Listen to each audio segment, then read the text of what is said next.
কবিতা আমার বহু কালের প্রেয়সী। বোধহয় যখন আমার রথির মতো বয়স ছিল তখন থেকেই আমার সঙ্গে বাগদত্তা হয়েছিল। তখন থেকে আমাদের পুকুরের ধার, বটের তলা, বাড়ি ভিতরের বাগান, বাড়ি ভিতরের একতলার অনাবিষ্কৃত ঘরগুলো এবং সমস্ত বাইরের জগৎ এবং দাসীদের মুখের সমস্ত রূপকথা এবং ছড়াগুলো আমার মনের মধ্যে ভারী একটা মায়া জগৎ তৈরি করছিল। তখনকার সেই আবছায়া অপূর্ব মনের ভাব প্রকাশ করা ভারী শক্ত, কিন্তু এই পর্যন্ত বেশ বলতে পারি কল্পনার সঙ্গে তখন থেকেই আমার মালা বদল হয়েছিল। কিন্তু কবিতা নামক মেয়েটি যে পয়মন্ত নয় তা স্বীকার করতে হয়। আর যাই হোক, সৌভাগ্য নিয়ে আসেন না, সুখ দেন না বলতে পারি নে, কিন্তু স্বস্তির সঙ্গে কোনো সম্পর্ক নেই। যাকে বরণ করেন তাকে নিবিড় আনন্দ দেন, কিন্তু এক এক সময় কঠিন আলিঙ্গনে হৃৎপিণ্ডটি নিংড়ে রক্ত বের করে নেন। যে লোককে তিনি নির্বাচন করেন সংসারের মাঝখানে ভিত্তি স্থাপন করে গৃহস্থ হয়ে স্থির হয়ে আয়েশ করে বসা, সে লক্ষ্মী ছাড়ার পক্ষে একেবারেই অসম্ভব। কিন্তু আমার আসল জীবনটি তার কাছেই বন্ধক আছে।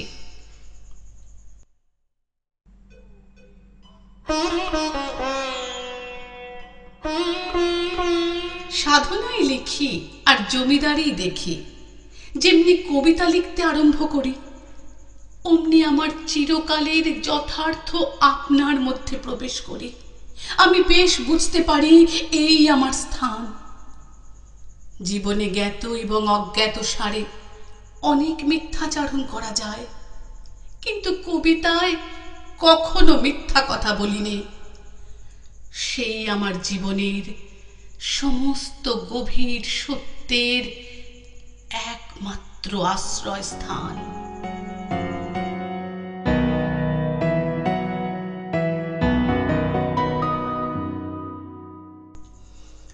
ওরে কবি, সন্ধ্যা হয়ে এলো, কে এসে তোমার ধরেছে যে পাক। বসে বসে ঊর্ধ্ব পানে চেয়ে শুনতেছ কি পরকালের ডাক? কবি কহে, সন্ধ্যা হলো বটে, শুনছি বসে লয়ে শ্রান্ত দেহ। এবার ওই পল্লী হতে যদি আজ হঠাৎ ডাকে আমায় কেহ, যদি হোথায় বকুল বনচ্ছায়ে মিলন ঘটে তরুণ তরুণীতে, দুটি আঁখির পরে দুইটি আঁখি মিলিতে চায় দুরন্ত সঙ্গীতে। কে তাহাদের মনের কথা লয়ে বীণার তারে তুলবে প্রতিধ্বনি? আমি যদি ভবের কূলে বসে পরকালের ভালো মন্দই গণি। সন্ধ্যা তারা উঠে অস্ত গেল, চিতা নিবে এলো নদীর ধারে। কৃষ্ণপক্ষে হলুদ বর্ণ চাঁদ দেখা দিল বনের একটি পারে। শৃগাল সভা ডাকে ঊর্ধ্ব রবে পোড়ো বাড়ির শূন্য আঙিনাতে। এমন কালে কোন গৃহত্যাগী হেথায় যদি জাগতে আসে রাতে, জোর হস্তে ঊর্ধ্বে তুলি মাথা চেয়ে দেখে সপ্ত ঋষির পানে। প্রাণীর কুলে আঘাত করে ধীরে, সুপ্তি সাগর শব্দবিহীন গানে। ত্রিভুবনের গোপন কথাখানি কে জাগিয়ে তুলবে তাহার মনে? আমি যদি আমার মুক্তি নিয়ে যুক্তি করি আপন গৃহকোণে। কেশে আমার পাক ধরেছে বটে, তাহার পানে নজর এত কেন? পাড়ার যত ছেলে এবং বুড়ো সবার আমি এক বয়সী যেন। ওষ্ঠে কারো সরল সাদা হাসি, কারো হাসি আখির কোণে কোণে, কারো অশ্রু উছলে পড়ে যায়, কারো অশ্রু শুকায় মনে মনে। কেউ বা থাকে ঘরের কোণে দোহে, জগৎ মাঝে কেউ বা হাঁকায় রথ, কেউ বা মরে একলা ঘরের শোকে, জনারণ্যে কেউ বা হারায় পথ। সবাই মোরে করেন ডাকাডাকি, কখন শুনি পরকালের ডাক? সবার আমি সমান বয়সী যে, চুলে আমার যত ধরুক পাক।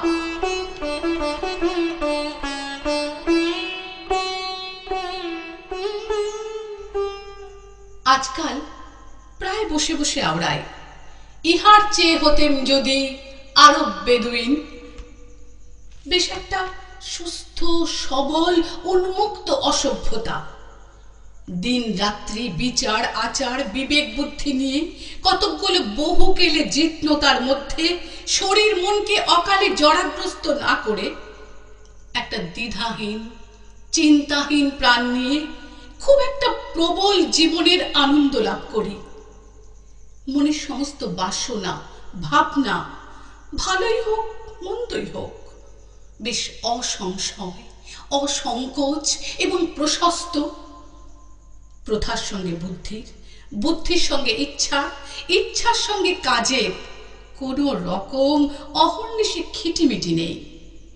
একবার যদি এই রুদ্ধ জীবনকে খুব উদ্দাম উচ্ছৃঙ্খল ভাবে ছাড়া দিতে পারতুম, একেবারে দেখবে দেখ ঢেউ খেলিয়ে ঝড় বাঁধিয়ে দিতুম, একটা বলিষ্ঠ বুনো ঘোড়ার মতো কেবল আপনার লঘুত্বের আনন্দ আবেগে ছুটে যেতুম।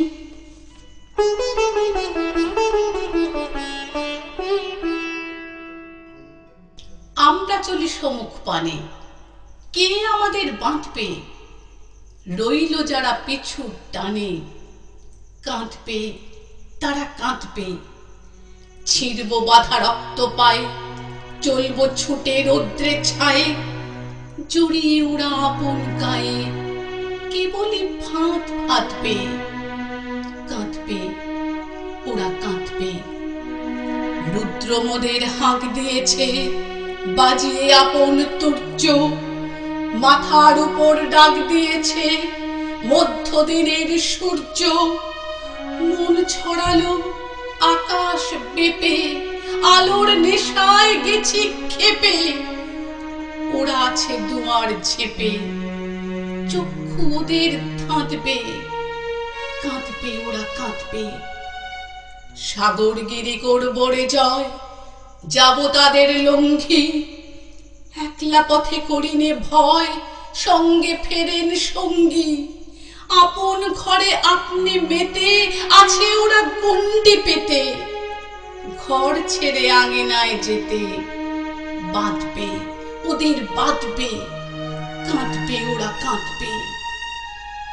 জাগবে ঈশান, বাজবে বিষান, পূর্বে সকল বন্ধ। উড়বে হাওয়ায় বিজয় বিষান, খুঁজবে দ্বিধা দ্বন্দ্ব। মৃত্যু সাগর মথন করে অমৃত রস আনব করে। ওরা জীবন আঁকড়ে ধরে মরণ সাধন সাধবে। কাঁদবে ওরা কাঁদবে।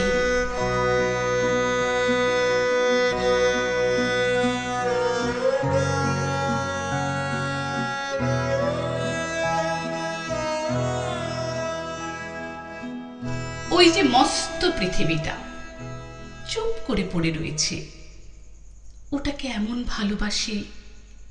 ওর ওই গাছপালা, নদী, মাঠ, কোলাহল, নিস্তব্ধতা, প্রভাত, সন্ধ্যা, সমস্তটা শুদ্ধ দু হাতে আঁকড়ে ধরতে ইচ্ছে করে। মনে হয় পৃথিবীর কাছ থেকে আমরা যে সব পৃথিবীর ধন পেয়েছি, এমনকি কোন স্বর্গ থেকে পেতুম। স্বর্গ আর কি দিত জানি নে, কিন্তু এমন কোমলতা, দুর্বলতাময়, এমন সকরুণ আশঙ্কা ভরা অপরিণত এই মানুষগুলির মতো এমন আদরের ধন কোথা থেকে দিত? আমাদের এই মাটির মা, আমাদের এই আপনাদের পৃথিবী, এর সোনার শস্য ক্ষেত্রে, এর স্নেহশালিনী নদীগুলির ধারে, এর সুখ দুঃখময় ভালোবাসার লোকালয়ের মধ্যে এই সমস্ত দরিদ্র মর্ত হৃদয়ের অশ্রুর ধনগুলিকে কোলে করে এনে দিয়েছে। আমরা হতভাগ্যরা তাদের রাখতে পারিনি, বাঁচাতে পারিনি। নানা অদৃশ্য প্রবল শক্তি এসে বুকের কাছ থেকে তাদের ছিঁড়ে ছিঁড়ে নিয়ে যায়। কিন্তু বেচারা পৃথিবীর যতদূর সাধ্য তা সে করেছে। আমি এই পৃথিবীকে ভারী ভালোবাসি। এর মুখে ভারী একটি সুদূরব্যাপী বিষাদ লেগে আছে, যেন এর মনে মনে আছে আমি দেবতার মেয়ে, কিন্তু দেবতার ক্ষমতা আমার নেই। আমি ভালোবাসি, কিন্তু রক্ষা করতে পারিনি। আরম্ভ করি, সম্পূর্ণ করতে পারিনি। জন্ম দিই, মৃত্যুর হাত থেকে বাঁচাতে পারিনি।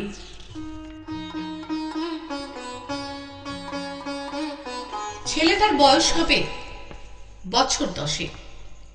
পরের ঘরে মানুষ, যেমন আগাছা বেড়ে ওঠে ভাঙা বেড়ার ধারে। মালির যত্ন নেই, আছে আলো, বাতাস, বৃষ্টি, পোকামাকড়, ধুলোবালি। কখনো ছাগলে দেয় মুড়িয়ে, কখনো মারিয়ে দেয় গরুতে। তবু মরতে চায় না, শক্ত হয়ে ওঠে। ডাঁটা হয় মোটা, পাতা হয় চিকন সবুজ। ছেলেটা কুল পাড়তে গিয়ে গাছের থেকে পড়ে হাড় ভাঙে। বুনো বিষ ফল খেয়ে ওর ভিড়মি লাগে। হ্রদ দেখতে গিয়ে কোথায় যেতে কোথায় যায়, কিছুতেই কিছু হয় না। আধমরা হয়েও বেঁচে ওঠে, হারিয়ে গিয়ে ফিরে আসে। কাদা মেখে কাপড় ছিঁড়ে মার খায় দমাদম, গাল খায় অজস্র, ছাড়া পেলে আবার দেয় দৌড়। মরা নদীর বাঁকে দাম জমেছে বিস্তর। বক দাঁড়িয়ে থাকে